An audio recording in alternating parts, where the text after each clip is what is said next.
नमस्कार जी, नमस्कार। आशा करती सभी बहुत बहुत अच्छे होंगे। मेरे YouTube चैनल अनीता के गीत संगीत में आपका स्वागत है। आज मैं श्रावण कृष्ण पक्ष की एकादशी की व्रत कथा कहने जा रही हूँ, तो सुनिए। युधिष्ठिर ने कहा, हे भगवान, श्रावण मास के कृष्ण पक्ष की एकादशी का क्या नाम है और इसका क्या महत्व है, सो मुझसे कहने की कृपा करें। श्री कृष्ण ने कहा, हे युधिष्ठिर, मैं सभी पापों से मुक्त होने वाले व्रत की कथा का वर्णन करता हूँ, जिसे पहले पहल ब्रह्मा जी ने अपने पुत्र नारद जी से कहा था। श्रावण मास के कृष्ण पक्ष की एकादशी का नाम है कामदा, जिसका केवल महात्म सुनने से मात्र वाजपेयी यज्ञ का फल मिलता है। उस दिन जो मनुष्य शंख चक्र गदाधारी एवं श्रीधर नामक विष्णु जी का पूजन करता है और भक्ति पूर्वक ध्यान करता है, उसको नैमिषारण्य में एवं पुष्कर तथा काशी में गंगा स्नान का जो फल होता है, उससे भी अधिक उत्तम फल की प्राप्ति होती है। वह फल इस प्रकार का है कि जो सूर्य ग्रहण के अवसर पर कुरुक्षेत्र में स्नान एवं केदारनाथ जी के दर्शन से होना कठिन है। व्यतिपात योग में गंडकी नदी में स्नान करने से एवं सिंगस गुरु में गोदावरी में स्नान करने से उस फल की प्राप्ति नहीं होती जो कि कृष्णचंद्र की पूजन के द्वारा प्राप्त होता है। कामदा एकादशी का व्रत रखना और समुद्र पर्यंत भूमि का दान करना, दोनों का फल एक समान है।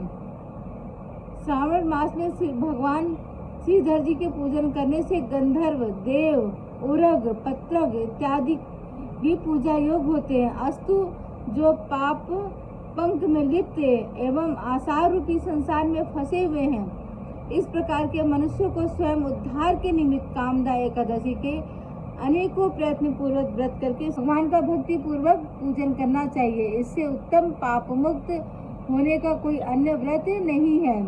अध्यात्म विद्या जिसको ज्ञात है, उसको जिस जिस फल की प्राप्ति होती है, उस फल की प्राप्ति मनुष्य को कामदा एकादशी का व्रत करके रात्रि में जागरण करने से होती है। कामदा एकादशी के व्रत का ही प्रवाह है जो योगिनियों ने मुक्ति प्राप्त की है।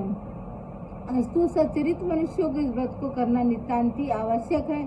एक बार के सुवर्ण दान से या उससे चतुर्भुज चांदी का दान करके अथवा रत्न इत्यादि द्वारा पूजा से भगवान उस प्रकार संतुष्ट नहीं होते जितना कि तुलसी पत्र के पूजन करने से संतुष्ट होते हैं। जिन मनुष्यों ने तुलसी की मंजरी द्वारा भगवान की पूजा की है, वे अपने जन्म जन्मांतरों के घोर पापों को भी नष्ट कर डालते हैं। इस प्रकार की तुलसी देवी को सतत प्रणाम है, जिससे केवल दर्शन मात्र एवं स्पर्श से समस्त पाप नष्ट होकर शरीर पवित्र हो जाता। जो मनुष्य एकादशी के दिन भगवान को रात्रि में दीप दान करते हैं, उसकी फल प्राप्ति को चित्रगुप्त भी नहीं समझ सकते।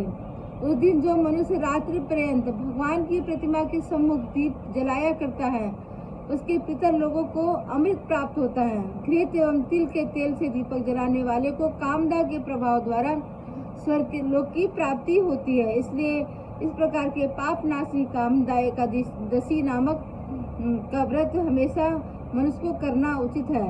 इस प्रभाव से अनेकों प्रकार की हत्याएं अर्थात ब्रह्म हत्या, भ्रूण हत्या आदि के जो महान पातक है, वे शीघ्र छूट जाता है और विष्णु लोक की प्राप्ति करता है। तो ये हमारी कामदा एकादशी व्रत की कथा थी।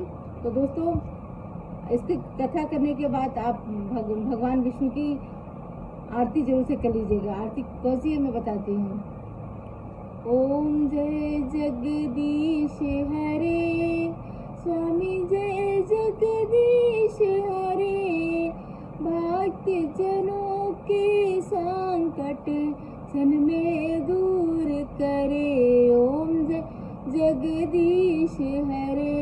यही वाली आरती है दोस्तों, जरूर से कीजिएगा। मैंने 2 लाइन गाया है। अगर आपको ये कथा पसंद आए तो जरूर से लाइक कमेंट कीजिएगा और शेयर कर दीजिएगा। दोस्तों, शेयर करने से इसका लाभ आपको किस प्रकार मिलता है मैं बताती हूँ। जैसे पंडित आपको कथा सुनाता है, तो पंडित को उतना फल नहीं मिलता जितना सुनने वाले को फल मिलता है। उसी प्रकार से आपको शेयर करने से इसका फल मिलेगा, जरूर से मिलेगा। तो आप लोग इसको शेयर कीजिएगा। पसंद आए तो लाइक कीजिएगा, ना पसंद है तो डिसलाइक कीजिएगा।